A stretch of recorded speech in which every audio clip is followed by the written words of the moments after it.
സുഗമോ ദേവി സീരിയലിൻ്റെ ഏറ്റവും പുതിയ പ്രൊമോ റിവ്യൂയിലേക്ക് എല്ലാ കൂട്ടുകാർക്കും സ്വാഗതം. MLA സ്ഥാനാർത്ഥിയായിട്ട് മരുമകളുടെ പേര് നിർദ്ദേശിച്ചതിന് ശേഷം അരുന്ധതി കാരണമാണിപ്പോൾ ദേവികയ്ക്ക് ഇങ്ങനൊരു അവസരം കിട്ടിയെന്ന് പ്രഭാവതി തിരിച്ചറിയുകയും അതിനെ തുടർന്ന് ദേവികയോട് ഇലക്ഷന് മത്സരിക്കേണ്ട പിന്മാറണമെന്ന് ആവശ്യപ്പെട്ടു. എന്നാൽ അതൊന്നും കേൾക്കാതെ വീണ്ടും മത്സരത്തിൽ തുടർന്ന ദേവികയ്ക്ക് ഒരുപാട് യാതനകൾ അമ്മയുടെ ഭാഗത്തുനിന്നും അതുപോലെ രജനി ചേച്ചിയുടെ ഭാഗത്തുനിന്നും നേരിടേണ്ടി വന്നു. അപ്പോഴെല്ലാം കട്ട സപ്പോർട്ടായിട്ട് നന്ദനും അതുപോലെ തന്നെ സിദ്ധാർത്ഥൻ സാറും കൂടെ നിൽക്കുന്നുണ്ടായിരുന്നു. ഇലക്ഷന് മത്സരിച്ചത് ഒരു അവിവേകമായി പോയോ, അതുകൊണ്ടാണോ അമ്മയ്ക്ക് തന്നോട് ഇത്രയും വിഷമവും വിരോധവും എന്നൊക്കെ ആലോചിക്കുന്നെങ്കിലും നന്ദൻ സപ്പോർട്ട് ചെയ്യുകയും ആശ്വസിപ്പിക്കുകയൊക്കെ ചെയ്യുന്നതിൻ്റെ ഭാഗമായിട്ട് ദേവികയ്ക്ക് അങ്ങനെ ഒരു കുറ്റബോധം തോന്നിയിട്ടേ ഇല്ല. എന്ത് കാര്യത്തിനും ഒരു ഭർത്താവെന്ന നിലയ്ക്ക് ആത്മവിശ്വാസവും ധൈര്യമൊക്കെ കൊടുക്കേണ്ട അദ്ദേഹം ഇപ്പോൾ ആകെ മാറിയിരിക്കുന്നു. അയാളാണെങ്കിൽ ഇപ്പോൾ ഒരു കൊലക്കുറ്റം ചെയ്ത് അത് മറച്ചു വെക്കാൻ വേണ്ടിയിട്ട് എന്തൊക്കെ ചെയ്യാമോ അതൊക്കെ ചെയ്തുകൊണ്ടിരിക്കുകയാണ്. കെവിനോടും എസബല്ലയോടും ചേർന്ന് നാട്ടിന് ദോഷം വരുന്ന, ജനങ്ങൾക്ക് ദോഷം വരുന്ന ഒരു പ്രൊജക്റ്റ് സാങ്ഷൻ ചെയ്ത് കൊടുക്കണമെന്നും പറഞ്ഞുകൊണ്ടാണ് ദേവികയോട് വഴക്കുണ്ടാക്കുന്നത്. ദേവിക അതിന് സമ്മതിക്കാത്തതിനെ തുടർന്ന് ദേവികയോടുള്ള ആറ്റിറ്റ്യൂഡിൽ ഒരുപാട് മാറ്റം വരുത്തുന്നുണ്ട് നന്ദൻ. ഇത്രയും നാൾ സ്നേഹത്തോട് ഭാര്യയോട് സംസാരിച്ചുകൊണ്ടിരുന്ന നന്ദൻ ഒരുപാട് അകലം പാലിക്കുന്നു. മാത്രമല്ല, ഇസബല്ലയുടെ വരവ് ദേവികയുടെ ജീവിതത്തിൻ്റെ താളം തന്നെ തെറ്റിക്കുന്നു.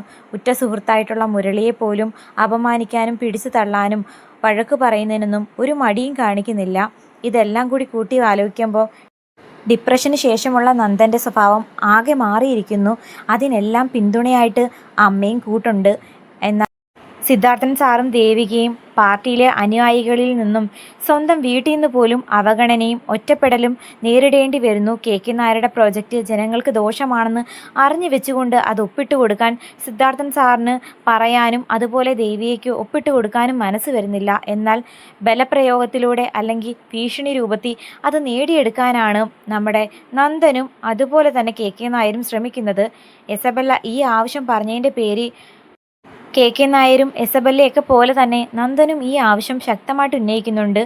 അമ്മയും പറയുന്നു, അത്ര ദോഷമുള്ള പ്രൊജക്റ്റൊന്നും അല്ല, മോള് പേടിക്കണ്ട, ഇങ്ങനെ ചില വിട്ടുവീഴ്ചകളൊക്കെ രാഷ്ട്രീയ ജീവിതത്തിൽ അത്യാവശ്യമാണ് എന്നൊക്കെ പറയുമ്പോൾ സിദ്ധാർത്ഥൻ സാറ് പ്രഭാവതി വഴക്ക് പറയുന്നെങ്കിലും പ്രഭാവതിക്ക് ആവശ്യം സ്വന്തം മകൻ്റെ ജീവിതമാണ്. കാരണം ഏത് നിമിഷവും അകത്താകാവുന്ന അത്രയും ശക്തമായിട്ടൊരു തെളിവ് കിട്ടിയിട്ട് പോലും എസബല്ല ഒറ്റ ഒരാൾ കൊണ്ടാണ് ആ തെളിവുകൾ നിഷ്പ്രയാസം മൂടി വെച്ചുകൊണ്ട് നന്ദനെയും കെവിനെയും രക്ഷപ്പെടുത്താനായത്. അതെല്ലാം മനസ്സിലാക്കിയ പ്രഭാവതിക്കാണെങ്കിൽ ഇത്രയും വലിയൊരു ഉപകാരം തങ്ങളോട് ചെയ്ത സ്ഥിതിക്ക് തിരിച്ച് നന്ദി കാണിക്കാൻ കിട്ടിയ ഒരു അവസരമാണ്. അതുകൊണ്ട് തന്നെ ദേവിക്ക് ഇഷ്ടമല്ലാഞ്ഞിട്ട് പോലും അത് നേടിയെടുക്കാൻ മാക്സിമം ശ്രമിക്കുന്നുണ്ട് അവർ രണ്ടുപേരും. വീട്ടിലേക്ക് വരുന്ന ചന്ദ്രമതിയോട് പോലും പ്രഭാവതി സ്നേഹത്തോട് പറയുന്നുണ്ട്, എന്തായാലും രാമപുരം നിയോജക മണ്ഡലത്തിൽ ഏറ്റവും നല്ലൊരു പ്രൊജക്റ്റാണ് വരാൻ പോകുന്നത്, മാലിന്യ സംസ്കരണത്തിന് പുതിയൊരു മാർഗമാകുമല്ലോ എന്നൊക്കെ പറയുമ്പോൾ ചന്ദ്രമതി പറയുന്നുണ്ട്, ഒരിക്കലും ഈ പ്ലാന്റ് നമ്മുടെ രാമപുരത്തേക്ക് വരാൻ പാടില്ല, അത് ജനങ്ങൾക്ക് ദോഷം ചെയ്യുന്നതാ എന്നൊക്കെ പറഞ്ഞ് തിരുത്താൻ ശ്രമിക്കുന്നുവെങ്കിലും പ്രഭാവതി പറയുന്നു, അതൊക്കെ വെറും തോന്നല, അത്രയും വലിയൊരു പ്രൊജക്റ്റ് നടപ്പാക്കാൻ കഴിയുന്ന വ്യക്തിക്ക് മാലിന്യ സംസ്കരണമൊക്കെ അത്ര പാടാണെന്ന് തോന്നുന്നുണ്ടോ?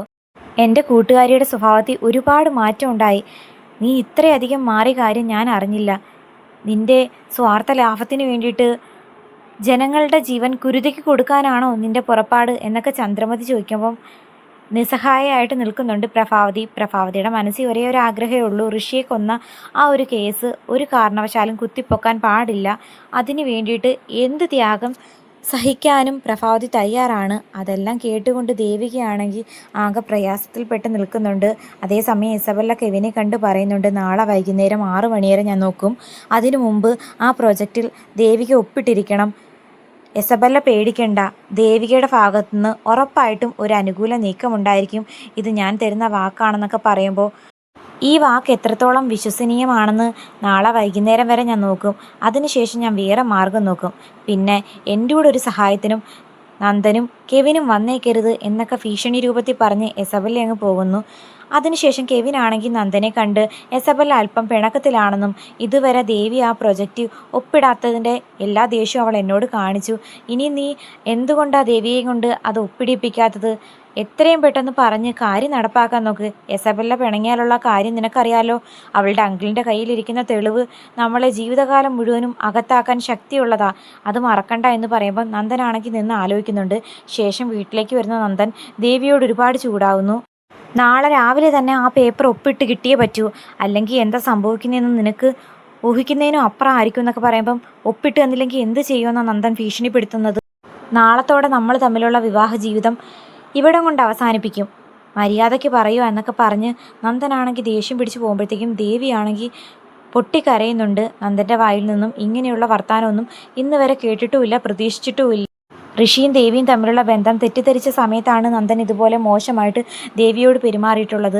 അല്ലാതെ നന്ദൻ്റെ വായാൽ ഇങ്ങനെയുള്ള മോശപ്പെട്ട വർത്തമാനങ്ങളൊന്നും കേട്ടിട്ടില്ലാത്ത ദേവിക്ക് താങ്ങാൻ പറ്റുന്നില്ല. ഇതെല്ലാം ആലോചിച്ച് വിഷമത്തിൽ നിൽക്കുന്ന പ്രഭാവതിയും കാണിച്ചുകൊണ്ടാണ് പ്രൊമോ അവസാനിക്കുന്നത്. ഇതിലും ഭേദം നന്ദൻ എല്ലാ തെറ്റുകളും ഏറ്റുപറഞ്ഞ് ജയിലിൽ പോയി കിടക്കുന്നതായിരുന്നു. സ്വന്തം കുടുംബത്തിൽ ബുദ്ധിമുട്ടുണ്ടാക്കിക്കൊണ്ട് എത്ര വലിയ കുറ്റം മറച്ചു വെച്ചിട്ടും എന്താ കാര്യം? കുടുംബജീവിതം നന്നാവാൻ വേണ്ടിയിട്ടല്ലേ എന്തൊക്കെ പറഞ്ഞാലും കീഴടങ്ങാതെ തെറ്റു മറച്ചു വെച്ച് നിൽക്കുന്നത്. ഇതിലും ഭേദം തെറ്റുകൾ ഏറ്റുപറഞ്ഞ് ശിക്ഷ വാങ്ങുന്നത് തന്നെയാണ്.